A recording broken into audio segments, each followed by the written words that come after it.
So today I'm going to show you how to use the trend line in your scatter plot to make predictions and answer questions. And I'm actually going to do it in two ways. One way is we're going to estimate our answer using the scatter plot and trend line themselves on the graph. And the second way is we're going to make the prediction a little bit more accurate using the equation for the trend line. Now, in previous videos, I've shown you how to draw the trend line on your scatter plot. And in another video, I showed you how to get the equation for that trend line. The link to both of those videos are down below in the description of this video. All right?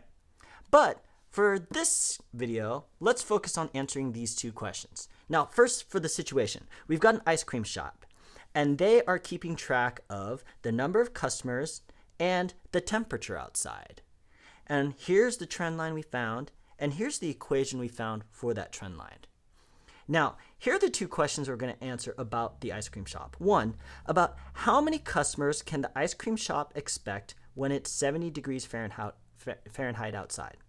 Okay, so first let me use the graph to estimate my answer. Okay, 70 degrees Fahrenheit outside. 70 degrees is on my x-axis because it's temperature. So that's going to look, I'm going to look on my x-axis. Here's 70 right here. What I'm going to do is I'm just going to go up on my graph until I hit the trend line. Now remember, we're looking for the trend line, not just points from our data, but the actual trend line.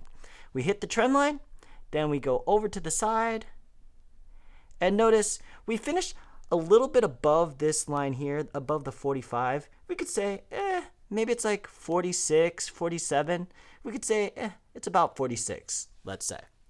Okay, so that's how you could estimate it using the graph itself. Now, let's get a little bit more accurate with our prediction. Okay, so we have an equation here, y equals 0.47x plus 13 for our trend line.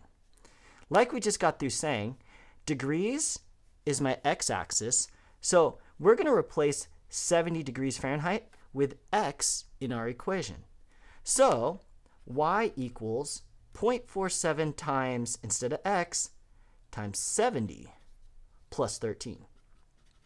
And we are trying to find out how many customers there are in the ice cream shop. Notice that is the y-axis, and that's what we will be solving for in our equation, y. Okay? So to get our answer, basically we should put this in the calculator.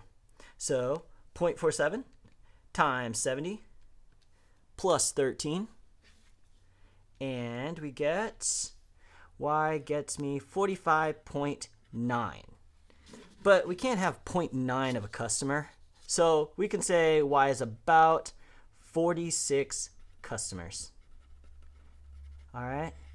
And notice our estimate on the graph itself was 46. And using our equation, we got 46. We should get about the same answer either method, because we're working with the same trend line, so we should get about the same answer. Although this one is a little bit more accurate usually. And it is kind of 45.9. We wouldn't have got 45.9 from just looking at the graph. All right, let's look at the second question then. About what temperature is it when the ice cream shop has 55 customers? So notice, this one's kind of the reverse of the previous question. Last time they gave us the temperature, and we had to find the customers. This time they gave us the customers, we have to find the temperature. All right, well, customers is on my y-axis. So if I'm going to estimate this on the graph, I need to find 55 on the y-axis for customers. It's right here. Then I'm just going to go over, dropped a little bit, but there we go. Hit the trend line and go straight down. It's just before that grid line right there. So it's right before 90. Okay, because 90 would be that grid line. It's a little before that. Let's say I'll estimate it about 89. Okay, that's a pretty good estimate. 89 for it. Now, that's a good estimate. Let's be a little more precise. Let's use our equation. This time we're given customers, and customers is my y variable. So I'm going to take my trend line equation and put 55 in for y. So instead of y equals, I'm going to have 55 equals 0.47x plus 13. All right, and notice we are trying to solve for x in this equation, and what we're trying to find is the temperature, which is the x-axis. All right, now to solve this, we're going to have to do some algebra. because the unknown is in the middle of this equation. So let's do that then. Subtract 13 from both sides, and these undo each other. I get 42 is equal to 0.47x. Divide by both sides by 0.47, and I end up getting x is, I'm going to have to use my calculator here, 42 divided by 0.47 comes out to about 89.4, let's say. 89.4. Although this is temperature, we could do decimals, but just to be consistent, let's round it to a whole number. We'll say it's about 89 degrees. 89 degrees Fahrenheit. All right, and notice, when we estimated on the graph, we got about 89, and we used our equation, we got about 89. So it's always a good way to check to see if the work you did is correct when these two are about the same. So that looks pretty good. Now let's do a second example. All right, so I'm going to switch to this one right here. So we've done this one in previous videos as well. This one shows a spelling test. So this is the number of words wrong the students got on their spelling test based on how much time they spent studying. All right, and like I said before, in a previous video, I showed you how to draw the trend line and how to write an equation for it. But now we're going to answer some questions on it. All right? So for example, A, about how many words wrong can you expect if you studied for 10 minutes? Okay, let's use our graph first. Okay? 10 minutes is here. So I'm going to go up until I hit my trend line, and then I'm going to look over. And it's kind of in the middle of nowhere, but my gray line there is, based on the scale, it would be 10, so it's a little bit more than 10. It's not quite 11. It's kind of, let's say it's about 11. It's closer to 11 than it is 10. I mean, you can't do 10 and a half words wrong, so we'll say, let's say about 11. Okay? So that's our estimate using the graph. Now, let's be more accurate and use our equation. All right? So y equals, and by the way, the 10 minutes is on our x-axis, so we're going to put this in for x. So y equals negative 0.83 times x, in this case 10, plus 19. All right, so hopefully this will be close to 11, but it'll be a little bit more accurate. All right, so I'm going to use my calculator once again. Negative 0.83 times 10 plus 19, and I get about 10.7.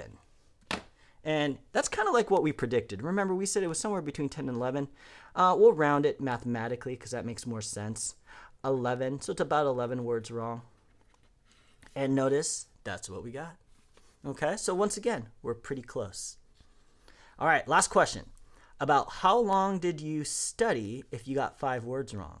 Okay, so this time it's the opposite. This time they gave us the number of words wrong, and that's being listed on my y-axis. So this is going to go in for y. But let's estimate it first on our graph. So number of words wrong, here's 4, here's 8, so this is 6. So 5's got to be right in between. All right, so from 5, I'm going to go over until I hit my trend line, which is about here.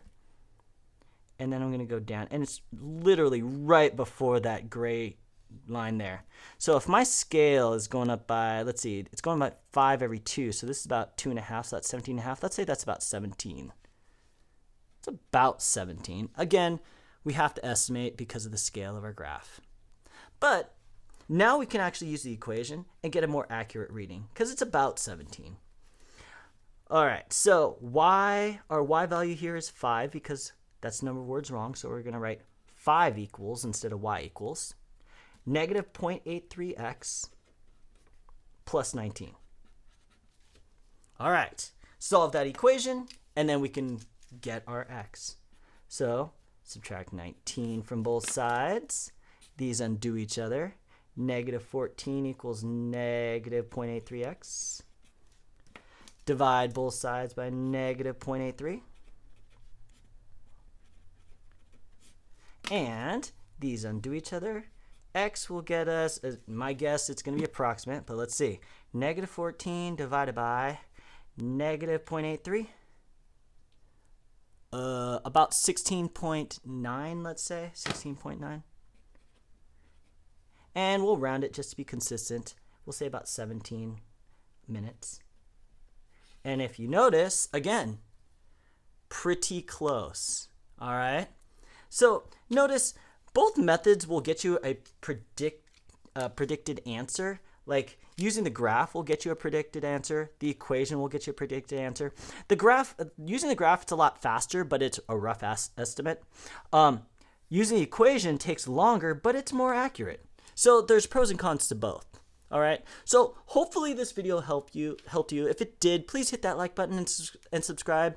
But with that being said, good luck on your math, and I will see you next time.